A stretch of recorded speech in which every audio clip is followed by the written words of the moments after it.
cow that we won't notice, that will walk to the field, come back into the parlour, walk back to the field every single day, because it's a long way every direction. So that was the idea behind growing herd, walking a hell of a long way, crossbred cow that's going to go back and calf in February. So that was pretty much it. And with the fat and protein, like we're 5.0, last year we were 5.01 fat, 396 protein. We were 399 protein the year beforehand. It's just we had a 2-month drought last year, so that should have been 4.02, 4.02, 4.03. So we're doing solids of 5 and 4 pretty much at the minute. And for me, we got the 2 best cows in the herd. One of them is an old cow that's black and white. She's doing 9,000 litres and 680 kilos milk solids. And then number 885 there is doing 5,800 litres and she's doing 650 kilos milk solids. She's nearly 11% fat average over the whole year. So for me, they're 2 unbelievable cows, but I'd prefer to have a herd of 885s than a herd of 640s. So you know what I'm saying? That cow doesn't get noticed. She's one of the first 10 into the herd. She's calved in the first week in February every year, and she does her job. And that's what I wanted, an unnoticeable cow that just does her job, you know. Get the best cow for my system. It mightn't be the best cow for everybody, and there's no, like, we're only doing average, like 450 kilos of milk solids, so we're not doing big numbers at all. But we got a very fertile herd. Everything's calved. We finished calving here the last 2 years on 28th of March. Okay, I sold off a few cows that are at the end of it, but we get a month off between calving and AI, and you're so stressed and so tired at the end of calving season, and you got to go hard at it for breeding seasons. For me, it's very important to have everybody who's working here fresh to get go again, so we do the job properly, so that for next year the cows are all going to calving time. Cows are doing their job. Cows are doing this off of minimal inputs. So last year you could have fed the shit out of the cows and gotten 500 kilos, and it would have been no problem to do that. But it would have been expensive and you probably would have made good money, but you'd be saying, oh great. We're not chasing figures, what we're chasing is profit. And for me, a cow that's walking a mile 4 different directions has to be a cow that's robust and able to do her job. And that's why, that's our breeding philosophy here. You know, so that's why we're doing what we're doing.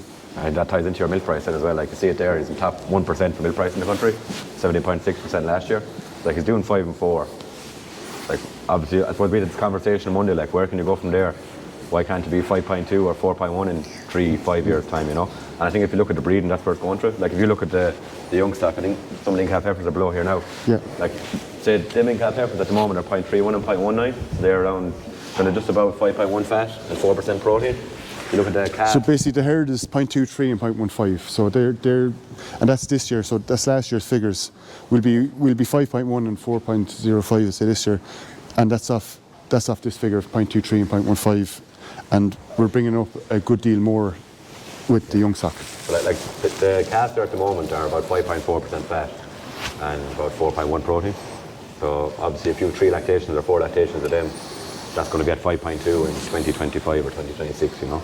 And it's the same, like if you look at the predicted calves that are going to be on the ground next year, again it's 0.36 and 0.21. Like that'll probably end up around 0.4 by the time Jamie sells calves. So again, it's going to be up again at 5.4 fat and pushing up into 4.1. And then I suppose this is the bull team, well, provisional bull team for 2024.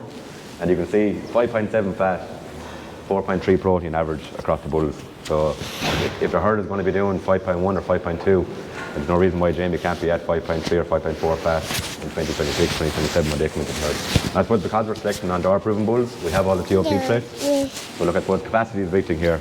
You can see it here, like there's some serious tanks of cows, like even that cow there, 4501. Like just the depth we're there now, and she's eating silage, not grass today. Like it's just sheer depth. If you want to get the intakes into them, and if you don't have the capacity, you're not going to get it in. So I suppose the average of the bull team there is 0.5. Obviously, Jerseys are going to have more capacity than your Friesians. I suppose, so obviously, look, Friesians could be anything from 0.1 up to, we have a bull at 0.8 at the moment, whereas you have your Jerseys there at 1 for capacity, like Sarah. I suppose everyone knows where things are gone with carbon now. You want cows to be lasting longer in the herd, so if you have a fertile herd, cows are going to be lasting longer. You don't want to be getting rid of cows for poor udders. So look, ideally you want udder overall, and New Zealand figures to be over 0.4 in the bull team. James is 0.47, and I think we were talking on Monday there just about his bull team. Like there is cows there that the udders are a bit loose now, and Joe pushing into their third, fourth, kind of peak lactation. So just targeting them with bulls that are kind of 1 or 1.1 overall, just tighten them up. Like fair and good. They'll probably last maybe 4th, 5th lactation, but they'll probably be gone then. But if they're producing good enough, you want your daughters to last longer and obviously produce similar results. So that's where So we're contemplating using a bull called Hanui, who's got a BW of 390 or 410, but his EBI is 55. But because he's good all up here, but he's so way off the charts in what he's going to give another strength in that we're contemplating using him, even though his EBI is shocking. And it's not going to get better because he's not got the auto-proven bulls in Ireland, but his BW is really good. And the most important thing is something I was never looking at, because our average lactation, because we went from 150 cows to 400 cows, we were breeding off of everything. So it's only the last 3-4 years that we got more selective. So more than half the herd are in calf to Aberdeen Angus and Hereford this year, and it's going to be only 25% of the herd in calf to dairy sex semen next year.